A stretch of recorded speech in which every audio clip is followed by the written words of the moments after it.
안녕하세요. 길정성 아카데미 평산입니다. 오늘은 책을 한 권 소개해 드릴까 합니다. 바로 이 책입니다. 그 거꾸로 나오나요? 김흡영 교수님이 저술하신 책인데 제목이 왕양명과 칼바르트, 유교와 그리스도교 대화 이렇게 돼 있습니다. 제목부터가 어렵게 느껴지죠? 사실 어려운 책이죠. 우선 왕陽明도 알아야 되고 칼바르트도 알아야 되니까요. 게다가 김우병 교수님이 25년 전에 24년 전인가 작성한 박사학위 영어 논문을 번역해서 출간한 책이니까 그 얼마나 어렵겠어요. 그 박사 GTV 박사 과정에 들어가셔서 수년 동안 연구해서 쓰신 박사학위 논문이니까 어려운 건 당연하죠. 하여튼 먼저 왕양명과 칼바르트의 대화니까 왕양명을 알려면 왕양명 모르는 사람 많죠. 주자 우리나라에 그 주자 하면은 좀 성리학 하면 알죠. 성리학을 알아야 되고 성리학을 극복하고 나온 사람이 왕양명이니까 그 성리학도 알아야 되고 성리학을 알려면 그 주자가 쓴 정리한 사서삼경을 잘 알아야 되잖아요. 그리고 또 기독교 신정통주의자라고 알려진 칼바르트를 알려면 루터와 또 칼뱅을 알아야 되고 그 루터와 칼뱅 중세 성 어거스틴 이런 분들의 신학을 갖다가 정통주의라니까 그 신학을 현대적인 감각으로 새로 이렇게 정립한 현대적인 감각이라고 하는 건 뭐겠어요? 키에르케고르의 그런 어떤 실존 사상을 영향을 받아서 다시 정리한 사람이 이게 신정통주의자 칼바르트니까 그 칼바르트를 알려면 또 몇 년이 걸리겠죠. 왕양명을 공부할래도 뭐 한두 가지고 쉽지 않죠.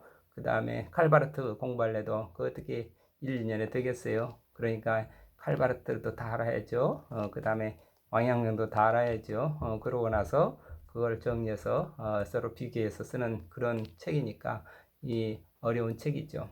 어려운 책을 이렇게 그럼 왜 소개하냐? 먼저 우리 김우병 교수님을 굉장히 존경하기 때문이죠. 우리 김우병 교수님은 우리 다섯기 용모 선생님하고 관련 있고 참 그 90년 초반에 우리 연경반에서 양명학 공부도 하고 그때 한참 또 김우병 교수님은 양명학 칼바르트하고 양명학하고 동양 유교와 기독교 간의 그러한 어떤 논문을 작성하고 계시는 중이고 그래가지고 서로 간에 영향을 주고받고 그렇게 됐죠. 그러니까 또 그래서 이 제목이 우선 김우병 교수님을 굉장히 존경한다. 그렇기 때문에 존경하는 분의 어떤 생각을 좀 알아봐야 되지 않냐 이런 측면에서 한번 제가 검토를 했던 거고 또 하나는 특히 이 제목이 유교와 기독교 대화라는 그 주제잖아요. 이거는 한국인이라면 유교에 대해서 기독교에 대해서 누구나 다 상식적으로 알아야지 그걸 모르면 어떻게 우리 한국인이라 하겠어요. 유교를 모르면 한국인 우리 자신에 대해서도 모르는 사람이 되고 마는 거죠.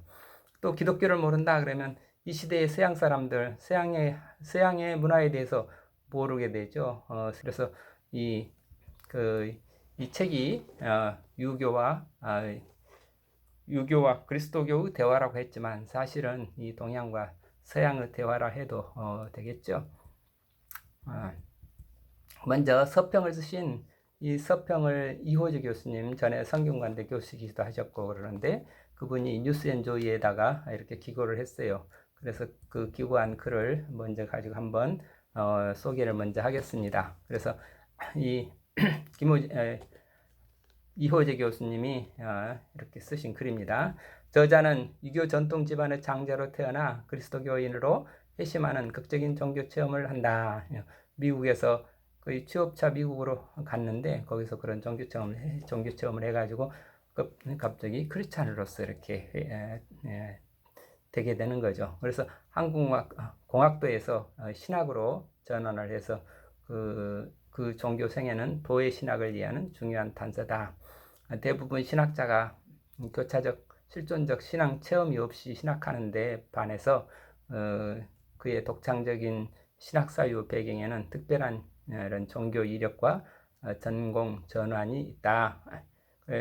회심 사건 후에 그는 유교인, 그리스도교인, 세계 속 한국인으로서 신학과 동양 종교 그리고 신학과 과학이라는 두 주제가 결국 신학, 동양 종교, 자연과학 간의 삼중적 대화라는 명제에 이르게 됐고, 이 삼중적 대화가 현재 내가 추구하고 있는 길이다. 이런 거기 김우병 교수님의 그런 고백이 있었죠. 결국 천지인의 궁극적 자리에서 하늘나라를 탐구하고 실현하고자 하는 도의 신학자가 된 것이다. 이렇게 김우병 교수님은 고백하고 있다. 이것을 인용을 했습니다. 김 교수는 한국에서 조직신학회 회장이었지만 국내보다 오히려 회에서 잘 알려진 신학자죠. 전 강남대학교 조직신학 교수, 버클리 연합신학대학원 석학 교수 등 역임했고 현재 한국과학생명포럼 대표이시고 과학종교학술원 창립 정여원이기도 하죠. 그의 신학 여정은 바로 1996년에 이 왕양명과 칼바르트라는 영어 논문을 써서 박사학위를 받으시고, 그 다음에 2000년에 이제 도의 신학이라는 책도 쓰시고, 그 다음에 현대과학과 그리스도교, 그 다음에 기독교와 도의 신학, 2012년에 도의 신학 두 번째 책을 내고, 그 다음에 2023년에 가온찍기라는 다섯 유형모에 관해서 다섯 가온찍기, 그래서 글로벌 한국신학 서술이라는 제목으로 책을 냈습니다. 그리고 지금 2020년 금년에 이 책 왕양명과 칼바르트 유교와 기독교의 대화라는 그런 여러 책을 내시고 총 26권의 책을 냈다고 그러네요. 영문으로 17권을 내서 그래서 국내외 학술지에 실린 논문만 해도 30여 편의 논문이 된다고 하니까 아주 대단한 학자시죠. 그런데 그분의 트레이드마크와 같은 그 표가 뭐냐면 도의 신학, 도의 신학 이렇게 주장을 하시는데 이호재 교수님의 서평입니다. 그의 도의 신학은 여타 토착 신학과 결을 달리한다. 한국의 토착화 신학이 서구 신학 전통을 표준으로 삼아 한국 종교 문화를 재단하는 선교 신학의 모습을 가진다면 도의 신학은 서구 로고스 신학과 프락스 신학의 뿌리 깊은 이원론으로부터 코페르니쿠스적 변환을 시도한 신학이다. 그러니까 서구의 지금 신학이 김우병 교수님이 보시기에는 로고스 신학하고 이론 신학하고 프락스 신학, 실천 신학, 이론 신학, 실천 신학 이 두 갈래가 서로 지금 나눠졌다 이거예요. 그래서 이원론이 됐다. 그런데 이 둘을 합쳐야 될 사명이 있는데 그거를 당시에는 지금 도의 신학으로 하나로 통합하는 그런 이게 로고스 신학이 정이라면 프락스 신학은 반이고 거기에 대해서 다시 합으로써 도의 신학을 이렇게 주장하시는 분이 김우병 교수님이다. 이런 뜻으로 이해가 됩니다. 하여튼 이 도의 신학은 창조와 생명의 근본 자리에서 서구 신학의 근본 오류를 혁신하는 근본 오류라고 하는 게 이 이원론이다 이거죠. 이론과 실천의 그게 두 이원론을 그 오류를 혁신하는 새로운 신학을 지향하는 분이다. 이렇게 소개를 했습니다. 그래서 그러면 이 책에는 그 왕양명하고 칼바르트를 소개하는데 그 왕양명이 누군가? 그러면 또 이호재 교수가 이렇게 소개합니다. 왕이제 자손으로 중국 유학사에서 공자, 맹자, 주자를 잇는 걸출한 유학자다. 학문적으로 정주학의 폐단을 공격하고 종교적으로 불교와 도교에 심취했으며 장군으로서 무술에도 능숙하였다. 명나라 때 장군이었죠. 치양지와 지행 합의를 요체로 주자학적 패러다임을 실천론적 유학으로 변모시킨 전습록을 남겼다. 치양지와 지행 합의를 그랬는데 이렇게 전습록에서 그 핵심은 왕양명의 핵심은 셋이라고 그러죠. 항상 심즉리, 지행합일, 치양지. 맨 처음에 코페르니쿠스적 전회하는 심즉리, 주자가 성즉리 했는데 양명이 성즉리아가 아니라 심즉리라고 하는 거고 그 다음에 이어서 바로 1년 있다가 지행 합의를 주장을 했다가 그 다음에 말년에 가서는 치양지 이 세 글자면 나의 이번 종지 내 모든 생각은 이 치양지 세 글자에 다 들어있다 할 만큼 치양지를 강조했죠. 그러니까 아주 양명을 안다 그러면 양명의 핵심이 뭔가 그러면 치양지라는 거죠. 하여튼 양명학은 명대 후기 중국뿐 아니라 한국 개화기 사상가 일본 명치 메이지 시네까지 영향을 미치고 현대 중국 실용주의 사상의 버팀목 역할을 하고 있다. 지금 현재 이제 중국 사람들이 이제 중국은 기본적으로 모택동에 있어서 흥묘, 백묘, 실용주의를 되잖아요. 그 실용주의의 뿌리를 어디다가 둘 건가 할 때 지금 지행합일이다. 그래서 양명학. 그래서 요즘에 하다못해 시진핑도 자기는 양명학을 좋아한다. 이런 얘기가 돌고 있죠. 중국 사람들이 지금 이제 사상의 어떤 자기의 뿌리들을 양명에 두려고 하는 그런 실용주의 경향이 있는 것 같습니다. 한편 칼바르트는 현대 신학 교부로서 신정통주의 신학자다. 키르케고르의 철학 방법으로 하나님과 인간을 직면시킨 변증법적 신학을 주창한다. 그러죠. 그는 삼일체 신학이 그리스도교 특성이라고 강조했고 그리스도 이론론적 이런 신학을 펼치죠. 그리스도 이론론, 예수 그리스도 안에 삼위일체, 삼위일체, 그 삼위일체를 아주 특별히 강조한 분이 지금 칼바르트죠. 특히 문화 그리스도교 현상을 비판하며 절대적 계시와 유일한 그리스도 사건의 초월성을 강조한다. 그리스도 사건의 초월성, 이에 따라 그의 신학은 다른 종교와의 대화가 아닌 그리스도에 대한 고백이자 선포의 신학으로서 로마서 강해와 미완성인 교회 교의학 13권을 남기고 있다. 아주 이분이 칼바르트 신정통주의 하게 되면 결국은 로마서를 중심으로 한 교리 체계죠. 그러니까 로마서로 된 사람이 신학을 한 사람이 누구예요?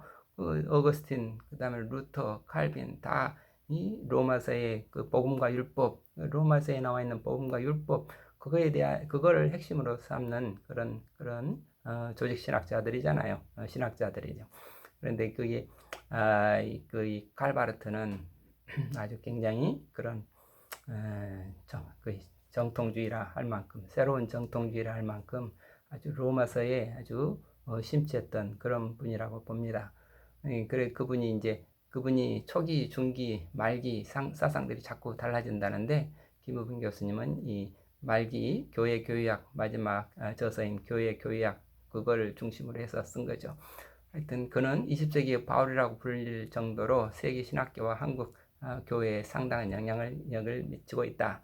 우리나라의 그 신학자들 대부분이 장로교 신학자들 대부분이 가장 많은 부분 칼바르트를 모르면 칼바르트 공부하지 않으면 거의 신학자라고 할 수 없을 만큼 영향을 많이 미치고 있죠. 바르트 학회도 있고 바르트를 가지고 아마 학위 논문 쓰시고 연구하시고 그 관련된 교수님들이 어마어마하게 많은 것으로 알고 있습니다. 근데 이 책의 저자의 문제의식이 뭔가 그러면 이 책의 저자 문제의식은 사유체계의 몸이 건조한 비교가 아니다. 유교와 기독교가 대화하기 위해서 실존적 신학 작업이며 삶의 중심으로부터 어떻게 완전한 인간이 되는가 역동적 주제를 선정했다. 초월적 영성의 성서적 인간과 내재적 영성의 유교적 인간이 어떤 접점에서 만날 수 있는지 두 인물의 사유체계를 구성신학적 방법을 통해 체계화하고 구조화했다. 구성신학적 방법을 통해 체계화 구조화했다. 이런 시도를 통해 도의신학자로서 성장해가는 초창기 저자의 학술적 모습을 엿볼 수가 있다. 무슨 소리? 이 전승록 왕양명의 사상을 갖다가 하나의 구성신학적 방법을 통해 체계화하고 구조화했던 체계화, 구조화하고 양명학을 체계화, 구조화하고 그 다음에 어떤 관점에서 어떻게 사람이 정말 참 사람이 되는가, 완전한 인간이 되는가, 그 입장에서 이 수신이라는 그런 어떤 메타포를 수신이라는 패러다임을 가지고 체계화시켰다, 구조화했다. 그리고 칼바르트의 성화론을 가지고 또 구조화하고 체계화했다. 이래서 구성 신학적 방법을 통해서 이런 노력을 이런 걸 통해 가지고 둘이 대화를 시도했다는 그런 방법론적 특징이 있다 이거죠. 그래서 이 책은 3부로 구성되어 있습니다. 저자가 이렇게 24년이나 지난 영문 저서를 거의 수정하지 않고 한국에 번역 발간하는 의도를 알 수 있는 부분은 서론인데 그 서론을 잘 정독해야 되겠다 이렇게 이호재 교수는 얘기하고 있습니다. 그래서 첫째 부분은 두 종교인이 근본적인 상해성 아래서 두터운 유사성을 가진 인물로서 대화의 틀과 조건을 구조화했다. 양명은 유교적 패러다임에서 주자학의 성정리를 심정리로 경물 취지가 아닌 취지 경물로 지행 합의로 이론적 실천을 한다는 패러다임 전환을 제시한다. 이것도 어려운 말이지만 기존의 주자학적 패러다임에서 그걸 변환시켜서 어떻게 성정리에서 심정리로 취지경물에서 경물취지로 경물취지에서 취지경물로 이런 내용인데 이거를 설명하려면 또 시간이 이게 뭐 간단한 속에서는 이게 핵심이라는 것만 알고 그게 어떤 패러다임 전환인지 한번 관심 있는 분들은 공부를 해보시기 바라겠습니다. 그랬던 양지와 인을 인간성 패러다임으로 설정하고 이의적 욕구를 극복하는 치양지가 말씀을 체화하는 성을 수신의 근본 메타포로 맥락화한다. 이렇게 첫째 부분에서 그 다음에 칼바르트는 루터의 율법과 복음을 율법에서 복음으로 하는 게 그런데 복음에서 율법으로 이렇게 도취하며 신학과 윤리의 합의를 지향했다. 그리스도의 인성, 휴메니타스 크리스트, 그리스도의 인성과 신의 형상, 이마고 데이, 신의 형상을 왕양명의 양지와 인의 인간성 패러다임으로 상응하게 설정했고 테만을 초국해서 테만은 칼바르트가 인간의 죄 중에서 교만, 태만, 오만, 교만하고 태만하고 그 다음에 불만 이런 것들을 죄라고 했죠. 그 중에서도 교만죄, 태만죄, 태만이 강조가 됐는데 그 태만을 극복하여 성령의 인도에 의해서 사랑의 화신체가 되는 아가페가 되는 것을 성화의 근본 메타포로서 이제 왕양명이 말하는 성과 유비의 기제로 삼았다. 이렇게. 둘째 부분은 유교와 그리스도교를 동등한 조건에서 비교할 수 있는 해석학적 틀을 규정했다는 거죠. 바로 그리스도교 신학에 대응하는 유교의 조직 유학이다. 이런 대화적 틀의 필요성 못지않게 이로 인해 야기되는 한계성도 저자는 정확하게 인식을 하고 있다. 다른 신학자와 차별화되는 그런 통찰력이 이 책의 백미라고 생각한다. 315, 334쪽 이런 255, 266쪽 그리고 315, 334쪽 이런 구조화가 전제되지 않는 종교 간 대화 모델은 형식적 선언이지 종교 간 대화의 궁극적 지향점이 될 수가 없다. 어떤 이런 구조화에 대해서 이렇게 쭉 짝에 대해서 구조화를 해놨는데 이렇게 구조화가 돼 있죠. 인간하의 근본 패러다임, 인간 근본 패러다임, 이렇게 그 다음에 또 인간성 패러다임, 이런 구조화를 해서 서로 대화를 시도하고 있습니다.